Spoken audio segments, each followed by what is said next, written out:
Hello students, তো তোমাদের জন্য একটা দারুণ সুখবর। যারা কিনা জিএনএম বা বিএসসি নার্সিং পাশ করে বসে রয়েছো, ভাবছো যে কবে একটা নোটিফিকেশন আসবে আর আমরা ঝট করে একটা চাকরি পেয়ে যাব, তাদের জন্য সুখবর। আমাদের এতদিন অবধি একটা জাস্ট পেপার কাটিং ছিল, যেখানে কিনা আমরা দেখতে পাচ্ছিলাম যে আমাদের নোটিফিকেশন আসছে, বাট এবার কিন্তু একদম অফিসিয়াল ওয়েবসাইটে নোটিফিকেশন চলে এসছে। আর সেটাই তোমাদের আমি দেখাতে এসেছি। স্টাফ নার্স গ্রেড 2 যে এক্সামটা, সেটা কিন্তু সিবিটি মোডেই হতে চলেছে। আর কবে হবে, কি হবে, কত নাম্বারের এক্সাম হবে, কত মার্কস থাকবে, সমস্ত কিছু নিয়ে কিন্তু আমি এলাবোরেটলি কথা বলবো এই ভিডিওতে। তো ভিডিওটা একদমই স্কিপ না করে শেষ পর্যন্ত ভিডিওটা দেখে নাও, কারণ সমস্ত ইনফরমেশন কিন্তু তোমরা এই ভিডিও থেকেই পেয়ে যাবে।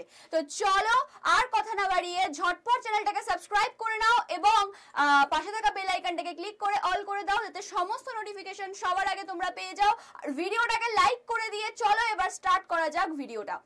তো ফার্স্ট অফ অল দেখো, আমি WBHRB এর যে বোর্ড, সেই বোর্ডে অনলি অফিসিয়াল ওয়েবসাইট লেখাই আছে। তো এখানে আমি চলে এসেছি, এসে নোটিশ সেকশনে ঢুকে পড়েছি।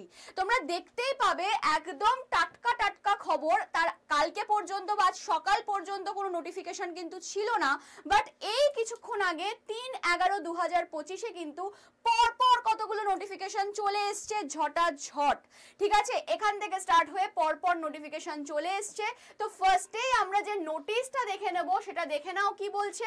দেখো 3/11 নোটিশ বলছে, অ্যাডভার্টাইজমেন্ট নাম্বার একটা হচ্ছে GDMO, তোমরা ওগুলো বাদ দাও। Staff nurse, staff nurses grade 2 basic and post basic BSc nursing, মানে যারা বেসিক বা পোস্ট বেসিক বিএসসি নার্সিং করে রেখেছো বা তোমরা জিএনএম পাস করে রয়েছো, তাদের জন্য একটা বিশাল সুযোগ। আমি অলরেডি মেডিকেল টেকনোলজিস যারা পাস করে রেখেছে তাদের নিয়েও ভিডিও বানিয়ে দিয়েছি। যারা ডিএমএলটি বা বিএমএলটি করে রেখেছে তাদের জন্যও আমি কিন্তু ভিডিও বানিয়ে দিয়েছি আলাদা করে।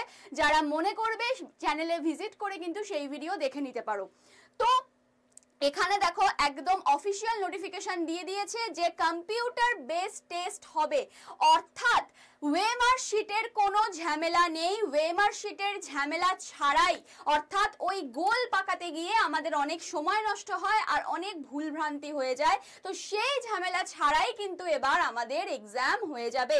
আর সব থেকে বড় কথা, একটা সিবিটিতে এক্সাম হলে কি হয়, আমাদের কোনো একাডেমিক ইয়ারের বা কোনো একাডেমিক মার্কসের ধার ধারতে হয় না, কোনো আমাদের এক্সপিরিয়েন্সের ধার এখানে ধারতে হবে না। তোমাদের শুধুমাত্র সিবিটি টেস্টে 85 মার্কস থাকছে আর ইন্টারভিউ হবে তোমাদের 15 মার্কসের। তো খুব সোজা সাপটা একটা প্রসেসে এক্সামটা হবে, যেটা তোমাদের কিন্তু দারুণ একটা ফলাফল দেবে। এবং সেখান থেকে যারা এতদিন ধরে ভাবছিলে যে আমরা হয়তো কোনোদিনই চাকরি পাবো না কারণ আমাদের একাডেমিক স্কোর ভালো নয়, আমাদের ইন্টারভিউ স্কোর ভালো নয়, তাদের জন্য কিন্তু একটা দারুণ সুযোগ এটা। কারণ এখানে সবাই সবাইকে জাজ করতে পারবে বা সবাই সবার মানে এফিশিয়েন্সিটা দেখাতে পারবে। ওকে, তো এখানে কোনো কোয়ালিফিকেশন বা এক্সপিরিয়েন্সের বেসিসে কিন্তু কোনো রকম কোনো মার্কস অ্যালট হবে না, বারবারই বলে দেওয়া আছে। এবার হচ্ছে pattern and scheme of examination. Pattern তো বুঝেই গেলে, সিবিটি মোডে হবে এক্সাম, 85 মার্কসের, উইল বি 100, টোটাল মার্কস থাকবে 100। 50টা কোশ্চেন, দুটো করে মার্কস ইচ, মানে 50টা প্রশ্নের ওপর দুটো করে, মানে 2 মার্কস ইচ, প্রত্যেকটা প্রশ্নে দুটো করে মার্কস থাকবে। ফর ইচ রং অ্যান্সার, তুমি যদি, আমরা যেমন এক নম্বর থাকলে কি হয়, 4টে ভুল করলে 1 নম্বর মাইনাস হয়, এখানে যেহেতু একটা প্রশ্নে দুটো মার্কস মানে 2 মার্কস, সেই জন্য একটা ভুল প্রশ্নেই কিন্তু তোমাদের 0.5 মার্কস কাটা যাবে, মানে হাফ মাইনাস হয়ে যাবে। উইল বি ডিডাক্টেড, তাই বি কেয়ারফুল পরীক্ষাটা দেওয়ার সময়। Okay, the marks obtained by a candidate out of 100 will be normalized if CVT is held in more than one shift.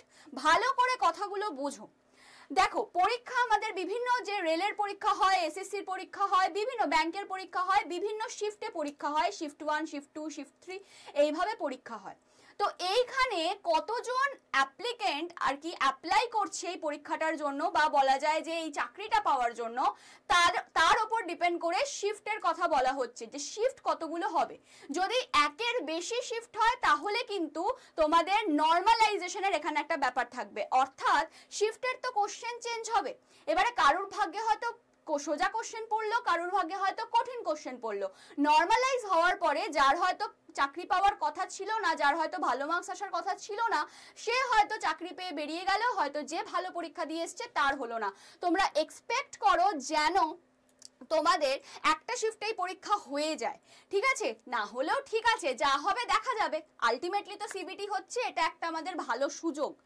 The marks obtained by a candidate within 100 will be scaled down by multiplying the actual marks of 0.585, কারণ এখানে আমাদের 100 মার্কসটাকে নিয়ে আসতে হবে 85 মার্কসে। বুঝতে পারলে? মানে আমাদের 100 মার্কসটাকে নিয়ে আসতে হবে 85 মার্কসে, মানে আমাদের 100%টাকে আমাদের 85 মানে 85এই আমাদের 100% ধরা হবে। সেই অনুযায়ী তোমাদের মার্কস কিন্তু চলে আসবে। The time of the CBT will be 60 minutes. 50টা প্রশ্ন 1 ঘন্টা টাইম, মানে বুঝতে পারছো কতটা ফাস্ট করতে হবে তোমাদের এই পেপারটা সলভ করার জন্য, কতটা হাতে স্পিড আনতে হবে, রাইট? কারণ তোমাদের ক্যালকুলেশন থাকবে, সমস্ত কিছুর ব্যাপার থাকবে, তো সেই জন্য 60 মিনিট 50টা প্রশ্ন, তার মানে 1 মিনিট সামথিং করে কিন্তু তোমরা পাবে এক একটা প্রশ্নের জন্য। Okay, the syllabus of the computer based test. এবার আমি তোমাদেরকে সিলেবাস দেখাবো, তার আগে দেখে নাও ডিসেম্বর 2025 থেকে জানুয়ারি 2026 এর মধ্যে এক্সাম হয়ে যাবে। খুব সম্ভবত ডিসেম্বরের, ধরে রাখো 25 ডিসেম্বরের আগেই পরীক্ষাটা হয়তো হয়ে গেল, ঠিক আছে? সেইভাবে প্রিপারেশন নাও। খুব কপাল ভালো থাকলে জানুয়ারিতে যাবে, কিন্তু ভালো কপাল যদি না হয় তাহলে কিন্তু তোমাদের ডিসেম্বরের 25 তারিখের আগেই, তারপরে একটা পুজোর ছুটি বলছি, তারপরে একটা ক্রিসমাসের ছুটি পরে, বড় ছুটি, তো তার আগেই ধরে রাখো পরীক্ষাটা হয়ে যাবে। তো সেই মতো করে প্রিপারেশন নিতে থাকো নিজেদের। এবারে প্রিপারেশন তো নেবে, তার জন্য সিলেবাস দরকার। সিলেবাস কি আছে ম্যাম? দেখো, দুটো আলাদা সিলেবাস। যারা বিএসসি নার্সিং বা পোস্ট বেসিক নার্সিং করে রেখেছো তাদের জন্য যে সিলেবাসটা দেখো এখানে লেখাই আছে, তাদের জন্য যে সিলেবাসটা সেটা হচ্ছে applied physiology, applied microbiology, infection control and safety, applied nutrition, applied biochemistry, সবই অ্যাপ্লাইড। তুমি কোথায় অ্যাপ্লাই, তোমার তো কাজটাই হচ্ছে অ্যাপ্লাই করা না। নেক্সট হচ্ছে nursing foundation, adult health nursing, child health nursing 1, mental health nursing 1। এগুলো যারা কিনা এই লাইনে পড়াশোনা করেছো খুব ভালো করে বুঝবে, আমার থেকেও বেশি, ঠিক আছে? নেক্সট হচ্ছে যারা জিএনএম পাস করেছো তাদের জন্য জিনিসটা একটু পাল্টে যাবে। ওখানে সবই অ্যাপ্লাইড ছিল, এখানে কিছুই অ্যাপ্লাইড নয়। এখানে anatomy and physiology direct, microbiology direct, nutrition direct, first aid, nursing foundation, medical surgical nursing. তোমাদের আসলে জিএনএম এর সাবজেক্ট, জিএনএম এ যা যা পড়ানো হয় তার রিলেটেড এখানে থাকবে সিলেবাস।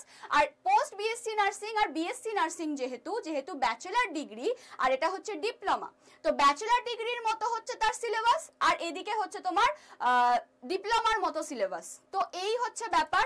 তো এটা হচ্ছে আমাদের West Bengal health recruitment board থেকে কিন্তু যে নোটিশটার আমাদের খুব মানে উৎসাহ ছিল কখন পাবো, সেই নোটিফিকেশন কখন আসবে, কারণ সত্যি কথা বলতে অফিসিয়াল ওয়েবসাইটে নোটিফিকেশন না আসা পর্যন্ত আমরা কোনো কিছুকেই বিশ্বাস করতে পারি না, সে যাই হোক না কেন।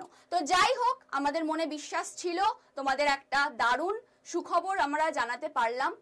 আমরা খুব হ্যাপি, তোমরাও অবশ্যই খুব হ্যাপি যারা কিনা পাস করে বসে আছো অলরেডি।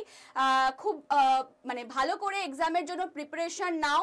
আর তোমাদের জন্য হয়তো কালকেই আমরা একটা দারুণ সুখবর নিয়ে আসতে চলেছি। তো সেই সুখবর পাওয়ার জন্য তোমাদের অবশ্যই বলবো, আমাদের পিন কমেন্টে দেওয়া একটা ফর্ম থাকবে, সেই ফর্মটা অবশ্যই তোমরা ফিল করে দিও। যারা কিনা অলরেডি জিএনএম পাস আউট বা আমাদের বিএসসি নার্সিং বা post BSc nursing pass out করে বসে আছো, একটা চাকরির দরকার, এবার একটা চাকরি করতেই হবে, তাদের জন্য বলবো অবশ্যই আমাদের কমেন্ট সেকশনে দেখবে পিন কমেন্টে একটা ফর্মের লিংক পিন করে দেওয়া আছে।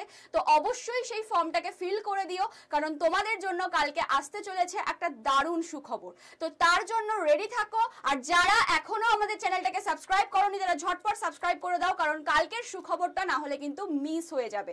তো চলো আজকের মতো এখানেই শেষ করলাম। ভিডিও ভালো লাগলে যদি মনে হয় যে হেল্প হচ্ছে ভিডিওতে, তাহলে অবশ্যই লাইক করে দিও ভিডিওটাকে। আর কমেন্ট সেকশনে যদি আরো কিছু কোয়ারি থাকে অবশ্যই কোয়ারি জানাতে পারো তোমাদের। দেখা হচ্ছে কালকে একটা দারুণ সুখবর নিয়ে। আজকের মতো গুড নাইট সবাইকে।